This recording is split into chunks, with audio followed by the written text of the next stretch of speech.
İnsanlık tarihi boyunca suyu hapsetmeye çalıştık. Sümerlerden Romalılara balıkları yemek için taş havuzlarda tuttuk. Ancak onları izlemek, onları camdan bir kutunun ardında, odanızın en güzel köşesinde, doğadan koparılmış canlı bir tablo olarak yaşatmak. Bu 1850'lerin Victoria İngiltere'sinden bize kalan hem büyüleyici hem de tehlikeli bir miras. O dönemde Robert Warrington ve Philip Henry Goss gibi öncüler denge akvaryumu kavramını ortaya attılar. Onlar için akvaryum, bitkilerin oksijen ürettiği, hayvanların karbondioksit verdiği kapalı bir döngüydü. Elektrikli filtreler yoktu, hava motorları yoktu. Sadece doğa ve zaman vardı. Ama bugün akvaryum hobisi bir temizlik takıntısına dönüştü. Berrak sular, tek bir yosun zerresi barındırmayan camlar, steril kumlar. Endüstri bize berrak suyun sağlıklı su olduğunu sattı. Eve geldiğiniz ilk gün musluk suyunu doldurdunuz.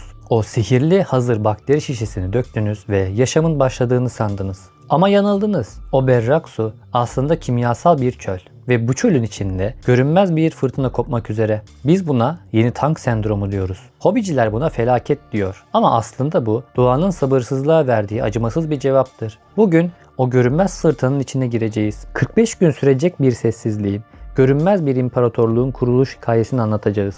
Bir ekosistemi başlatmak için önce onu kirletmelisiniz. Çürüyen bir yaprak, yenmemiş bir yem parçası veya bir balığın dışkısı. Hepsi biyolojik dünyanın en temel para birimine dönüşür. Amonyak. Amonyak, suda yaşayan çoğu gelişmiş canlı için saf zehirdir. Balığın kanındaki hemoglobini bozar, oksijen taşımasını engeller, sinir sistemini felç eder. Çoğu hobici bu noktada paniğe kapılır. Su bulanıklaşır ve kötü kokar. Hemen su değişimi yaparlar, filtreyi temizlerler. İşte felaket tam da burada başlar. Temizlik bu aşamada ölümü getirir. Çünkü temizlediğiniz şey kir değil, yaşamın ta kendisidir.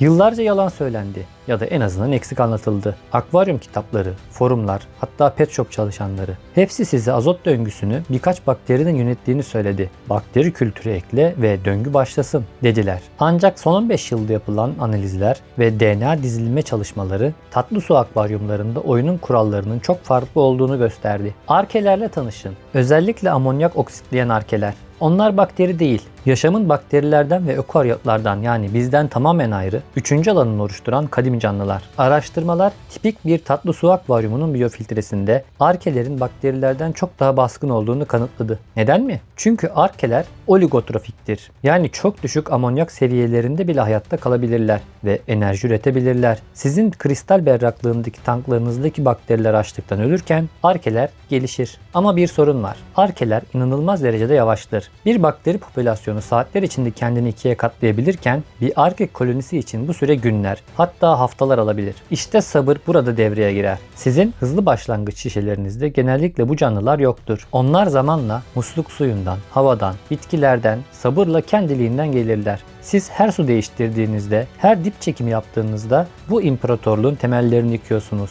4 ile 6 hafta. Bu süre boşuna bekleme süresi değildir. Bu süre görünmez bir imparatorluğun taş taş üstüne konularak inşa edilme süresidir. Kurulumun ilk haftası su aniden beyazladı. Süt dökülmüş gibi. Acemi bir hobici için bu bir kabus. Hata yaptım hissi. Ama bir biyolog için bu bir ziyafet davetiyesi. Bu ekosistemin ben buradayım, yaşıyorum çığlığıdır. Gördüğünüz bu beyazlık heterotrof bakteri patlamasıdır. Sudaki organik atıkları tüketmek için milyarlarca su çoğaldı. Ve şimdi doğanın dengeleyici gücü sahneye çıkıyor. Avcılar. Biz bunlara topluca infosoria diyoruz. Vorticellalar. Saplarının üzerinde bir yay gibi gerilip bakterileri sudan süzen mikroskobik çiçekler. Bu mikroskobik avcılar bakterileri yiyerek suyu berraklaştırır. Sizin o pahalı dış filtrenizin yapamadığı su parlatma işini bu milyonlarca küçük ağız yapar. Eğer bu aşamada suya kimyasal berraklaştırıcı dökerseniz veya ultraviyole filtre açarsanız bu doğal besin zincirini kırarsınız. Sadece beklemeniz gerekir. Ellerinizi cebinize koyun ve izleyin. Suyun kendi kendini iyileştirmesine, kendi doktorların üretmesine izin verin. Diana Wallstadt 1999 yılında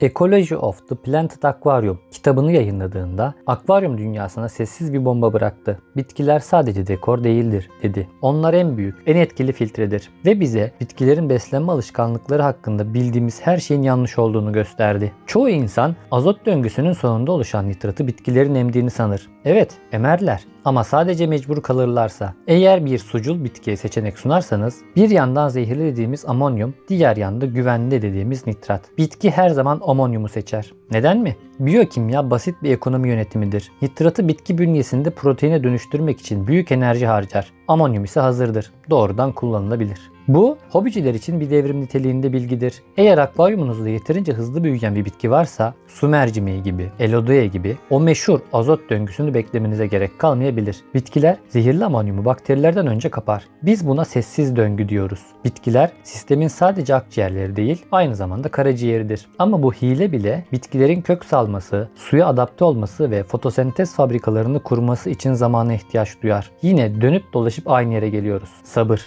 Modern akvaryumculuk bize sterility'yi öğretti. Ama doğa steril değildir. Doğa yapışkan, kaygan, çürüyen, renk değiştiren ve sürekli dönüşen bir yerdir. Blackwater yani kara sular, taninlerle, hümik asitlerle dolu, pH'ın düşük olduğu o gizemli nehirler. Akvaryumunuza bir kök veya yaprak koyduğunuzda üzerinde oluşan o sümüksü beyaz tabaka. Çoğu hobici bunu görünce iğrenir ve hemen sifonla çeker. Oysa bu biyofilm yavru balıklarınızın hayatta kalmasını sağlayan ilk ve en önemli besindir. Biyofilm şekerlerden oluşan bir jel matris içinde yaşayan bakteri, mantar ve alg topluluğudur. O akvaryumunuzun bağışıklık sistemidir. Taninler suyu sarartır. Evet, belki o müze camı berraklığını kaybedersiniz. Ama karşılığında balıklarınızın sağlığını kazanırsınız. Asidik ve taninli su doğal bir antiseptiktir. Balıkları mantar ve bakteriyel enfeksiyonlardan korur. Estetik algımızı değiştirmemiz gerekiyor. Güzelliği steril olanla değil, işleyen bir ekosistemin karmaşasında, o doğal kirlilikte bulmalıyız. Gerçek bir oturmuş tank sadece amonyak testinin sıfır çıktığı tank değildir. Oturmuş tank, kumunda mikro canlıların kaynaştığı, filtresinde arkelerin kolonileştiği, bitkilerin suyla kimyasal bir dansa girdiği ve artık sizin müdahalenize, o şişelenmiş kimyasallara ihtiyaç duymayan bir tanktır. Akvaryum hobisi balık beslemek değildir. Akvaryum hobisi suyun kendisini beslemektir. Suyu yaşatırsanız balıklarınız zaten yaşar. Sabır pasif bir bekleme süreci değildir. Sabır doğanın mimarisine duyulan saygıdır.